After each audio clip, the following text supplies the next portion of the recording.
Hello রেনার্স, আজকে যে আমরা জিততে পারলাম না এটা আমরা ডিজার্ভ করতাম। আর এটা আমি কেন বলছি, আপনারা দেখবেন দুরন্ত কাপের ফাইনালেও কিন্তু আমরা বাজেভাবে চোখ করলাম। আমরা কিন্তু জিতছিলাম 2-0, ঠিক আছে, ওখান থেকে আমরা ম্যাচটা হেরে গেলাম। আর এবারেও কি হলো, আমরা ফার্স্ট হাফে 2-0 জিতছিলাম, তারপরে আবার আমরা বটালি করলাম, প্রায় আমরা জিততে পারলাম না, আমাদেরকে ড্র করতে হলো। আর সেই ড্রটা এতটা বাজে ড্র, মানে আমরা প্রায় হেরেই গেছিলাম।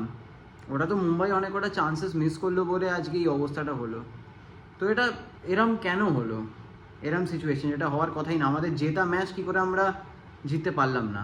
সবার আগে তো যে প্রশ্ন একটাই, যেটা অনেকেরই মাথায় আছে, যে আমরা এখনও 3 ম্যান ব্যাক কেন খেলছি।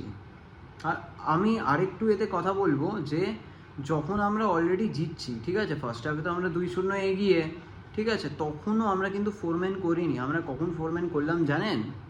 80 মিনিটের পর। 80 মিনিটের পর একটা গোল খেয়ে যাওয়ার পর তখন আমরা 4 ম্যান করলাম।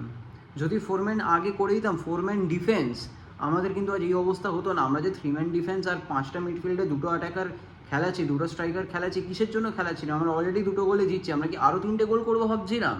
কারণ অ্যাটাকিং চান্সেস তো লেটস বি অনেস্ট আমরা ক্রিয়েট করতে পারিনি। একটা লিস্টন কোলাসও দুর্দান্ত শট মেরেছিল, ওদের একটু ফাম্বল করার জন্য গোলটা হয়ে গেল। আর সেকেন্ড গোলটা অবশ্যই খুব ভালো ছিল, কিন্তু আমরা অ্যাটাকিং চান্সেস কিন্তু সেরকম ক্রিয়েট করিনি। একদমই আমরা চান্সেস ক্রিয়েট করতে পারিনি। যে আমরা 2টো স্ট্রাইকার খেলাচ্ছি, পেট্রাটস আর কামিন্সকে, ওটার কিন্তু আমরা একদমই সুবিধা নিতে পারিনি, ঠিক আছে, 2টো স্ট্রাইকার খেলানোর। আমরা বলতে গেলে 8টা আউটফিল্ড প্লেয়ারে খেলছিলাম, কারণ আমাদের 2টো প্লেয়ার কিন্তু সামনে ওয়েস্ট হচ্ছিল পুরো ফার্স্ট হাফটা। পরের দিকেও হচ্ছিল। পেট্রাটসের ফিটনেস এখনও অতটা আসেনি, ওকে কেন সাব অফ করলো না? জেসন কামিন্স, আজকে জেসন কামিন্স যা সুন্দর সুন্দর থ্রু বল দিয়েছে মুম্বাইয়ের বিরুদ্ধে, এত সুন্দর থ্রু বল দিতে আমি কামিন্সকে কোনোদিন দেখিনি। ওর খেলা অনেকটা ইম্প্রুভ হয়েছে। আমরা ওকে তুলে দিলাম, কি করতে? সোহেল ভাটকে আনলাম।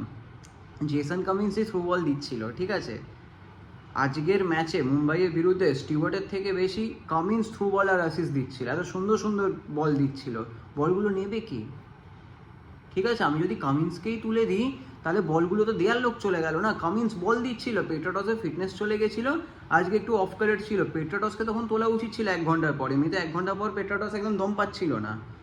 ওর জায়গায় যদি সোহেল ভাট আসতো তাও মানা যায়, ঠিক আছে। আমাদের কোচ কি করলো? জেসন কামিন্সকেই তুলে নিল, মানে যে প্লে মেকিংটা করছিল তাকেই তুলে নিল। আর পেট্রাটস আর স্টুয়ার্ট দুজন যাদের এত বয়স্ক, গ্রেগ স্টুয়ার্টকেও পরের দিকে খুঁজে পাওয়া যাচ্ছিল না, কারণ অনেকটাই ওর ফিটনেসের ইস্যু। কিন্তু তাও মানা যায় যে স্টুয়ার্টকে খেলাতেই হবে, কিন্তু পেট্রাটসকে কেন খেলালো অতক্ষণ ধরে পেট্রাটসকে একদম খেলানো উচিত ছিল না। যেখানে আমরা অনেকভাবে ঝাড়টা খেয়ে গেলাম, কারণ পেট্রাটসের ফিটনেস এখনও অত আসেনি। খুব ভালো ক্যালিবারের প্লেয়ার, কিন্তু ফিটনেস অতটা আসেনি এখনও। পেট্রাটসের টাইম লাগবে। আর ওর থেকে বড় কথা হচ্ছে চেঞ্জেস।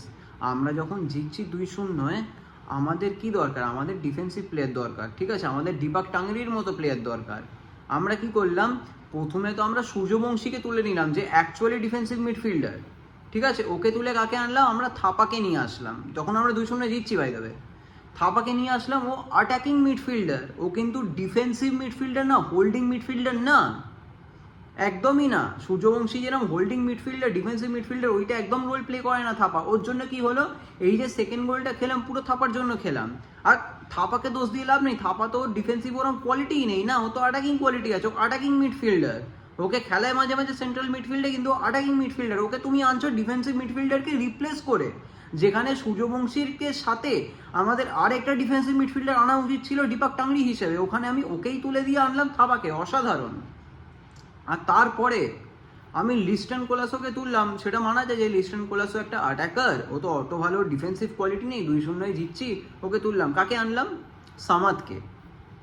সামাদের রোলই হচ্ছে সেন্ট্রাল মিডফিল্ডে। যতক্ষণ না মাঝ মাঠে খেলবে, সামাদ খেলতে পারে না একদম। সামাদ অসাধারণ প্লেয়ার, খুব স্কিলফুল প্লেয়ার, কিন্তু সেটা মাঝ মাঠে, ঠিক আছে। খুব সুন্দর ড্রিবল করে, ড্রিবলার খুব ভালো, কিন্তু সেটা মাঝ মাঠে, ওটা বাঁদিকে না। বাঁদিকে আমাদের মানবীর ছিল, বাঁদিকে কুরুনিয়ান ছিল।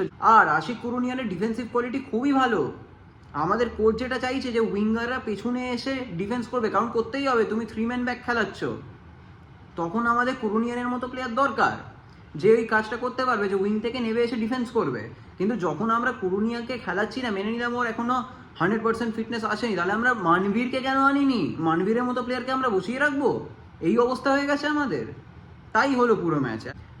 আর আশিস রায় খুব ভালো খেলেছে, রাইট মিডফিল্ডার পজিশনেই ওকে খেলানো উচিত, খুব ভালো খেলেছে আশিস রায়। কিন্তু আমাদের কোচ যদি ফোরম্যান ব্যাকটা আরো আগে করাতো তাহলে আমাদের এত বাজে অবস্থা হতো না। 2খানা গোল মুম্বাই দিয়েছে কিন্তু ওদের মিনিমাম 4খানা গোল হয়।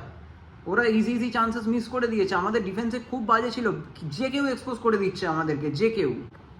আর 3 ম্যান ব্যাক আমরা যদি কনসিস্টেন্টলি খেলতে থাকি তাহলে আমাদের এই অবস্থাই হবে, ভোরে ভোরে গোল খাবো।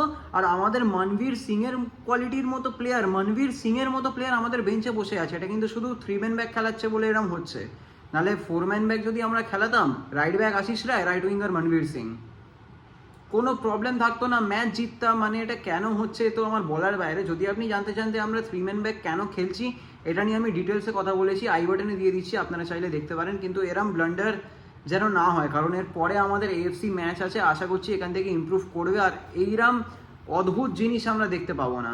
আপনার যদি ভিডিওটা ভালো লেগে থাকে ভিডিওটাকে লাইক করুন, আর আপনার কি মতামত এই নিয়ে আপনি নিশ্চয়ই আমাকে কমেন্টে জানান। আর চ্যানেলটাকে সাবস্ক্রাইব করবেন। And thank you for watching. Until next time, জয় মোহনবাগান।